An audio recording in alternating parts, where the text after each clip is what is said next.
Welcome to Sacrilege Town Population Me today. Today, I'm going to be working on this 2018 Audi RS3. Normally, I don't touch Audi with a 10-foot pole, but this is my sister-in-law's car, and although I always tell my family, please go get a quote somewhere else, they do. Then they send me the quote, and then I end up doing the work. And this car is no different. This was in for some routine maintenance, and they mentioned that, it needs front brakes. So I got a screenshot of a quote from Audi Richfield here in Minnesota for $3,381. These are not ceramic brakes. These are the factory steels. The quote said pads and sensor. Didn't even say rotors.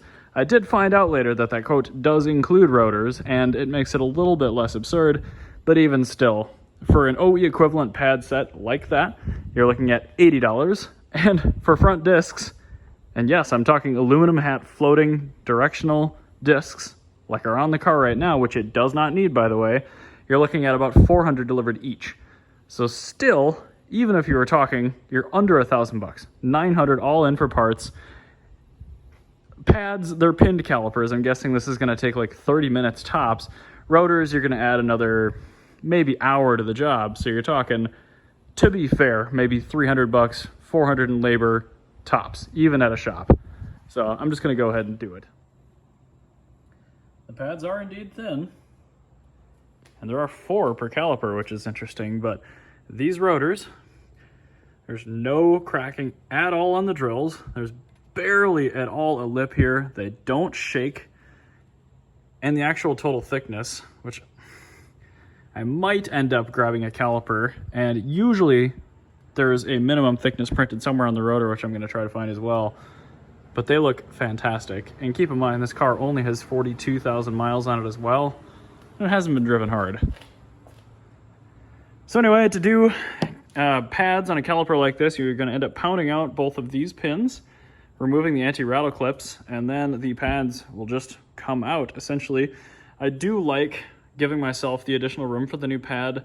So once this clip and pin are out, get a spreader, either a disc brake pad spreader or a screwdriver or a pry bar, and just collapse the pistons. And you're going to want to make sure to do that in pairs as well, because sometimes when you collapse the outer pistons, you might be pushing the inners back out, just because there's always going to be a little bit of pressure there. So just make sure you're cognizant of that, because you do need to leave room for new pads, and it's much easier to create that room with your old pads than it is with a bare caliper. So I'm going to do that right now. I'm going to start by getting the old hardware out, and it looks like the passenger side is the one that's going to have the sensor, not the driver's side. All right, so that's what they look like spread, and that's what they look like compressed. So I just did that with a pair of screwdrivers. Pretty easy. Yeah, you can see there's a lot of meat left in this disc. Pretty ridiculous. I took this wheel off at 4:18 p.m. It's 4:26 p.m. And for your nerds out there, dealer said 4 mil. They weren't wrong. 4 is the min, 6 is the max. And the new one looks like we're starting at 12 or 13. So your mileage may vary, but there you go. I'm gonna do the other side now and close her up, but that was a ridiculous quote. That was just as easy as I thought it was gonna be. All right, other side was 4:26. Now it's 4:37. If you're wondering where the sensor goes, it's right up there. Just push in on the tab right there. It does go under this little loop on the bleeder cap, around this weight right here, and over to the inner top pad on the passenger side. I do love that this car actually has an oil temperature gauge, and it reads in degrees, like digitally. There's also a water temperature gauge, so good on you, Audi RS, for that. And also 5 cylinders do sound good, but DSG, yucky. All-wheel drive, yuck. But dude, if this thing was rear-wheel drive and had a stick, I'd be all about it. Oh, also the brakes are working fantastic.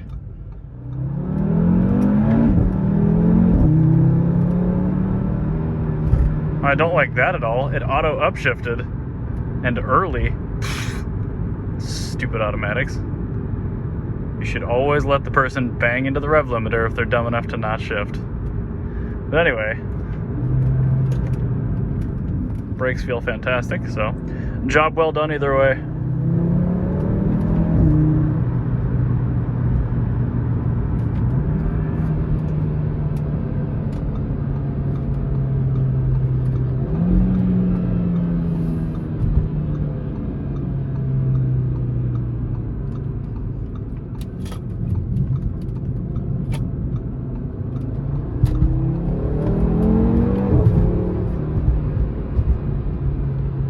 This actually doesn't have the sport exhaust, and it still sounds pretty good.